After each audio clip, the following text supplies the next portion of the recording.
Okay, this is something some ideas that I started putting together once the 26 Arabic Qurans popped up, and that at one point Pfander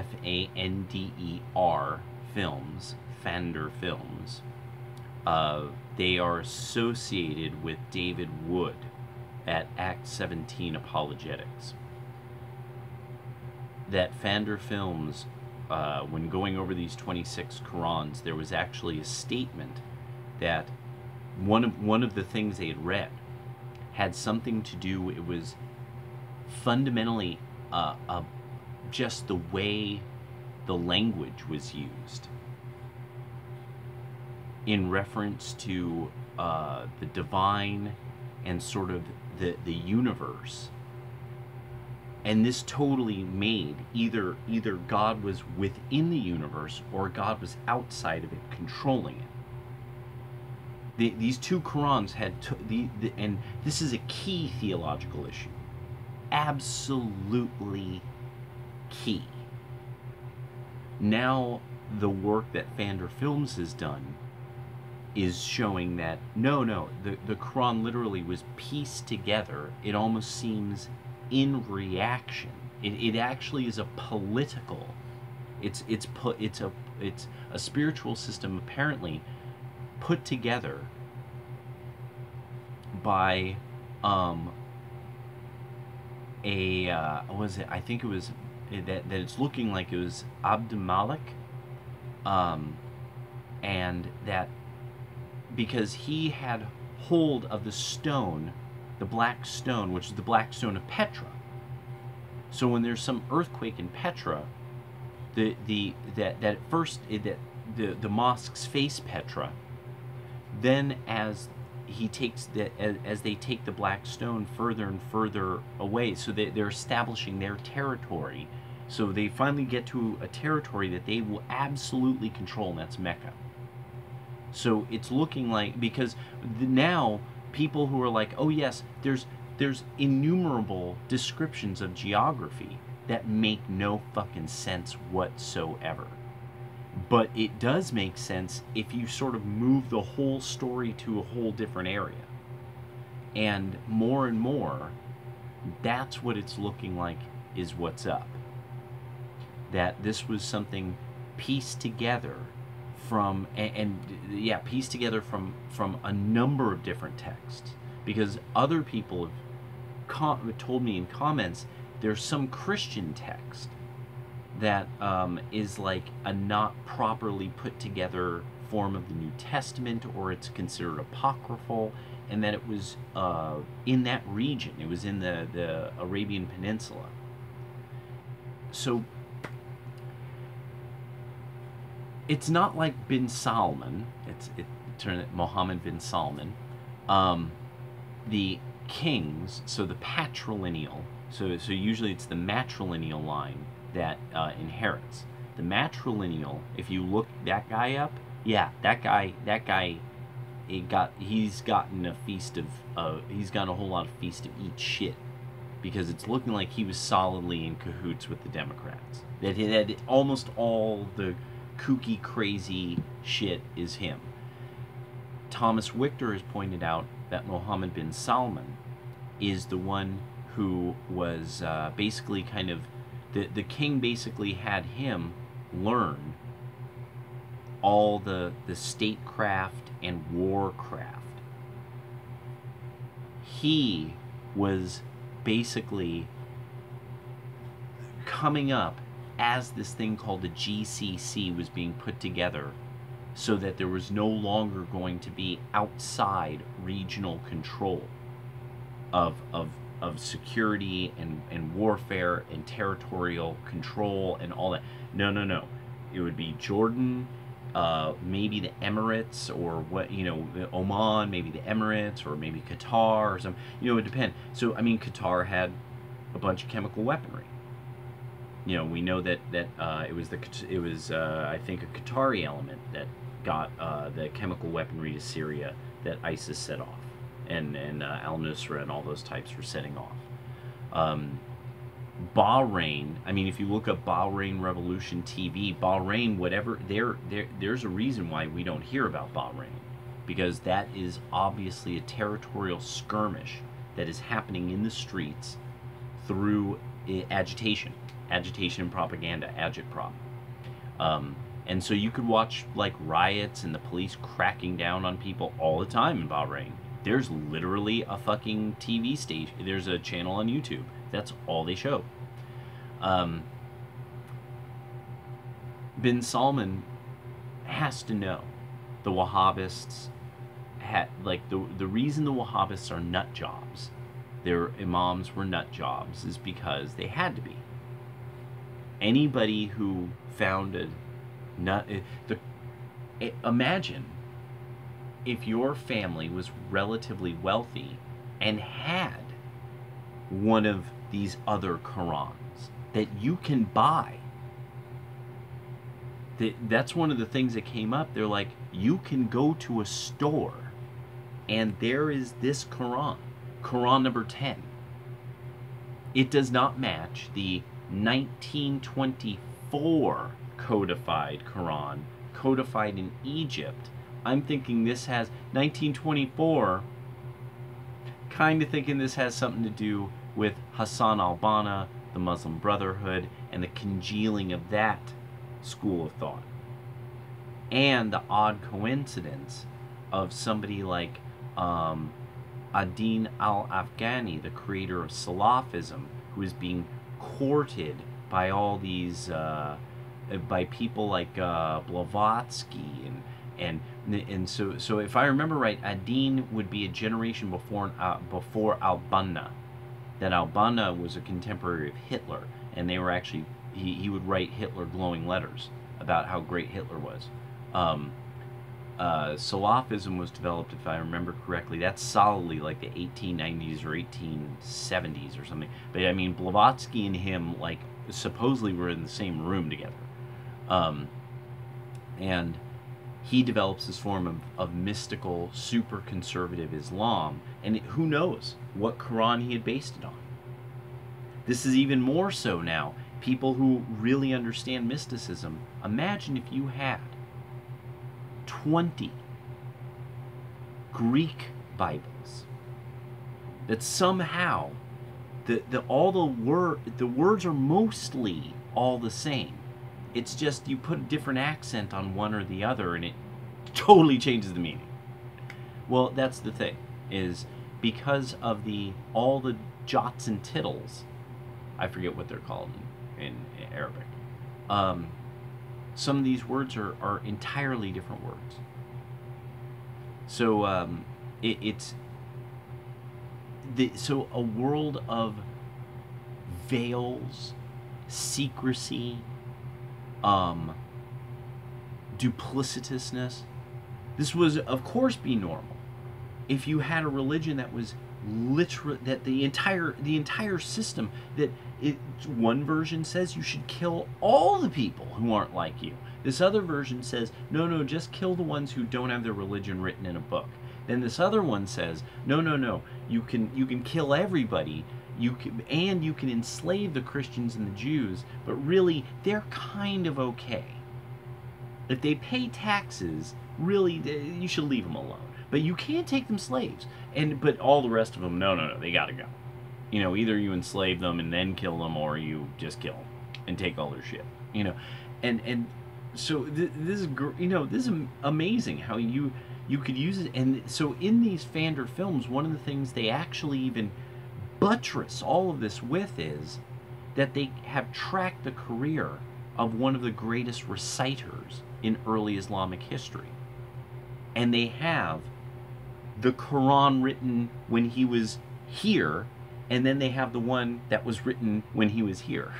And they're two totally different Qurans. They have like something, thousands of differences. And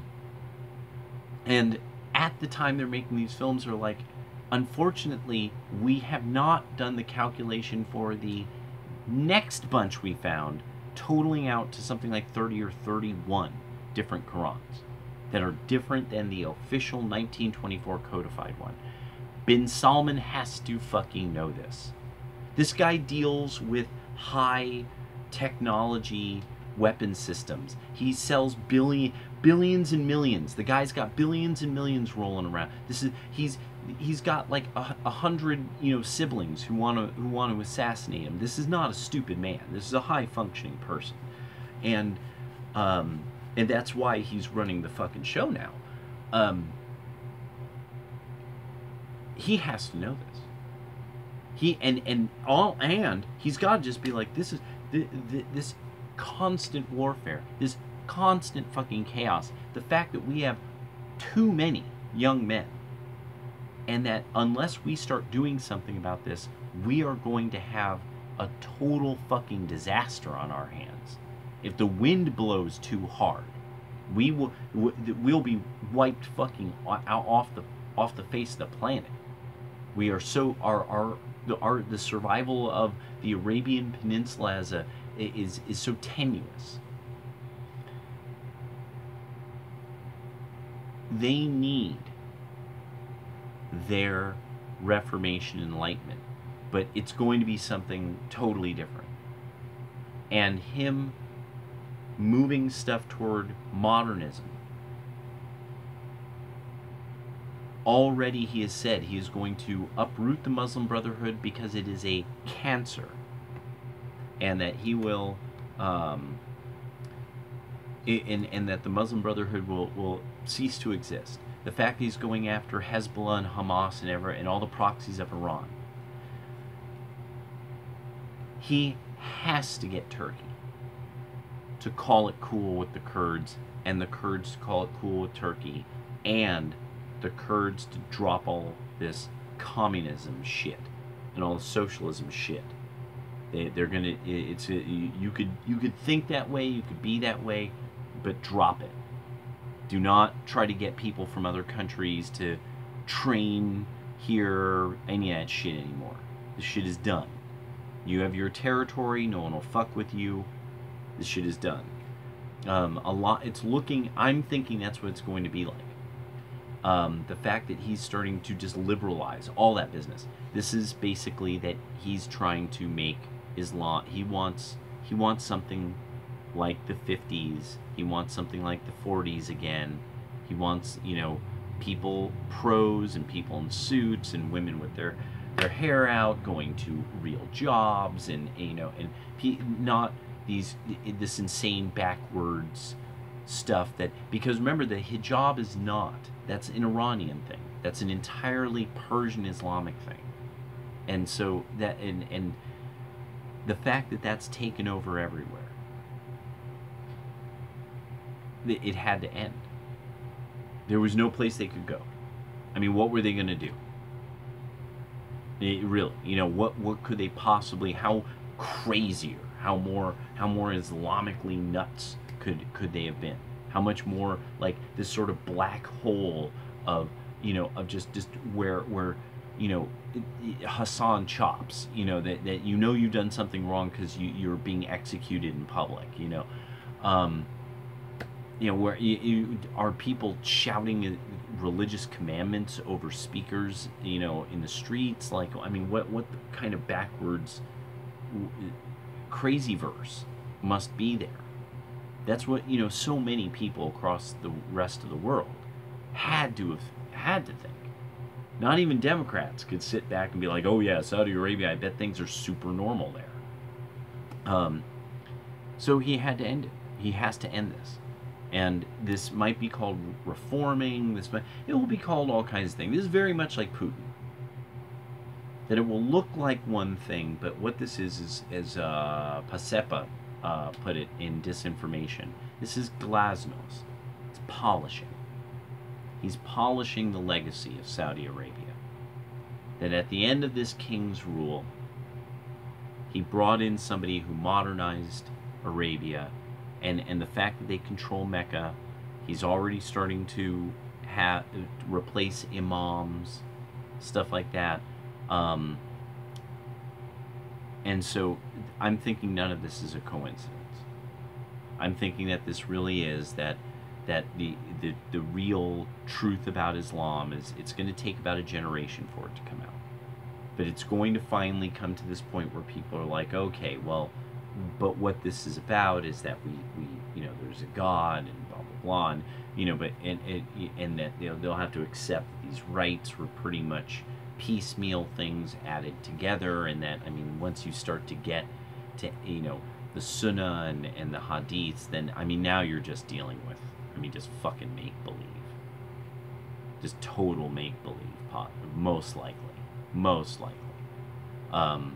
So, now, but that's where it's at. And it will be rough. And so there's people who will be like, oh, well, but Jesus, like, no, blah, blah. It's like, I know, I have, who is this King of Glory? I have the crucified saviors of world religions. You know, it's, you know, it's, that, and to me, it's like, well, and we remember this one.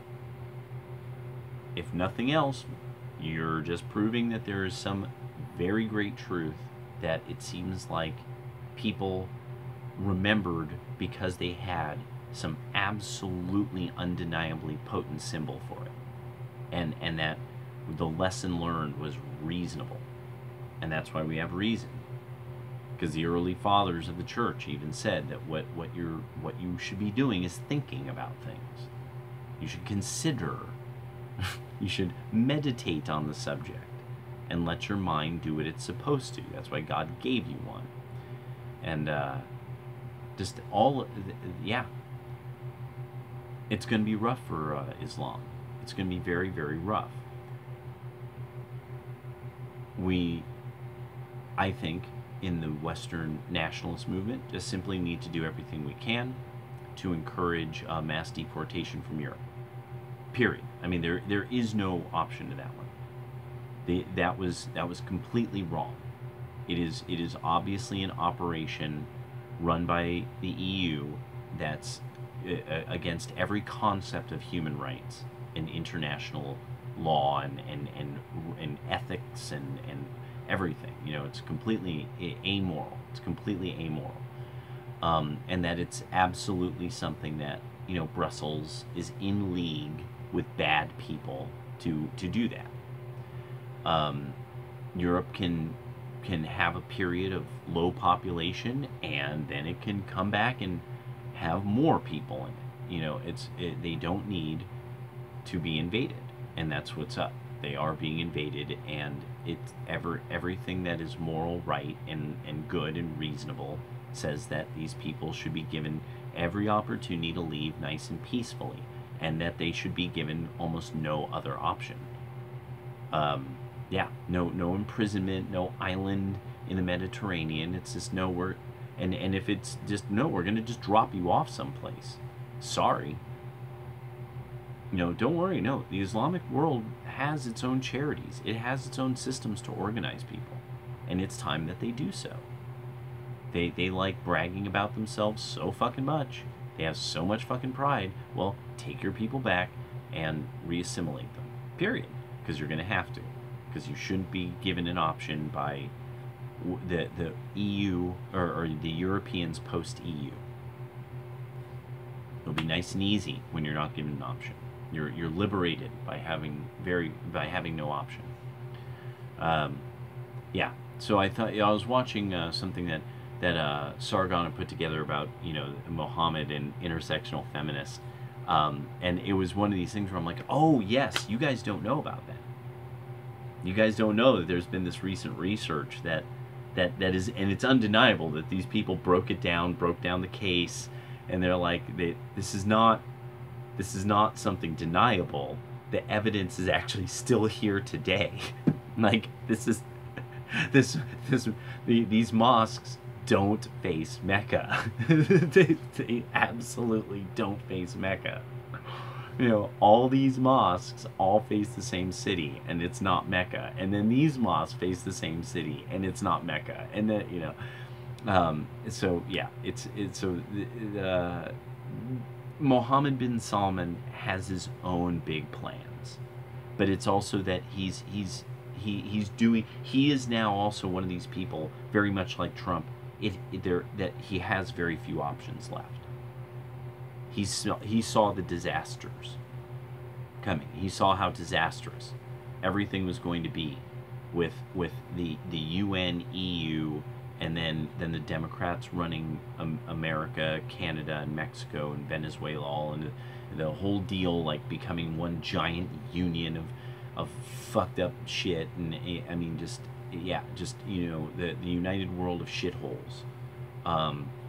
Where now what needs to happen is that we need really functioning sovereign nations, and especially because a lot of small nations really kind of had no sovereignty.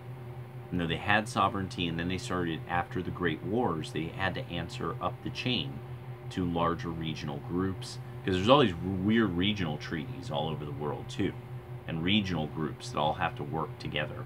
And so this is, you know, when the IMF enforces this, or, well, us, the IMF. And so a lot of this, it just all has to end. We have to allow countries to produce the wealth that they can produce, and then also naturally reinvest the way that they see fit. Otherwise, it is truly IMF, EU, UN, US, monopolar exploitation of the whole world, and that you would just move people around, you know, and I mean, just the ultimate kind of Babylon project. Yeah, fuck that shit. All right, so those were some of my thoughts on Mohammed bin Salman.